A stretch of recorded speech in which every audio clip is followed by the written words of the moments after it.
केदारनाथ और बद्रीनाथ में अब गैर हिंदू लोग प्रवेश नहीं कर सकेंगे। यानी ऐसे लोग जो हिंदू धर्म को नहीं मानते, अब वो लोग केदारनाथ और बद्रीनाथ के मंदिर में प्रवेश नहीं कर पाएंगे। 11 मार्च को बद्रीनाथ केदारनाथ मंदिर समिति ने यह फैसला लिया है और ये प्रतिबंध बद्रीनाथ और केदारनाथ मंदिर के अलावा समिति द्वारा संचालित 47 मंदिरों पर लागू किया गया है।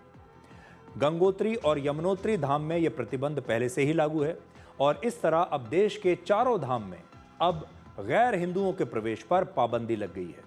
मंदिरों में गैर हिंदुओं के प्रवेश पर पाबंदी लगाने की दो बड़ी वजहें हैं। पहला, धार्मिक परंपरा की रक्षा। बद्रीनाथ और केदारनाथ मंदिर हिंदू धर्म के सबसे पवित्र तीर्थों में से एक है, इसलिए इन मंदिरों के गर्भगृह और आसपास के क्षेत्र में केवल सनातन धर्म को मानने वाले लोग ही प्रवेश कर पाएंगे, जिससे सनातन परंपरा का पूरी तरह से पालन हो सके। और दूसरा, चार धाम यात्रा के दौरान बढ़ती भीड़। हर साल लाखों श्रद्धालु चार धाम यात्रा पर आते हैं और कई जगहों पर धार्मिक नियमों का पालन नहीं होने की वजह से सरकार को बहुत सारी शिकायत मिलती हैं। दरअसल भारत में मंदिरों और आस्था के केंद्रों पर दो तरह के गैर हिंदू आते हैं। पहले वो होते हैं जो व्यवसाय करने के लिए यहाँ पर आते हैं और दूसरे वो जो इन जगहों पर सिर्फ घूमने के लिए आते हैं।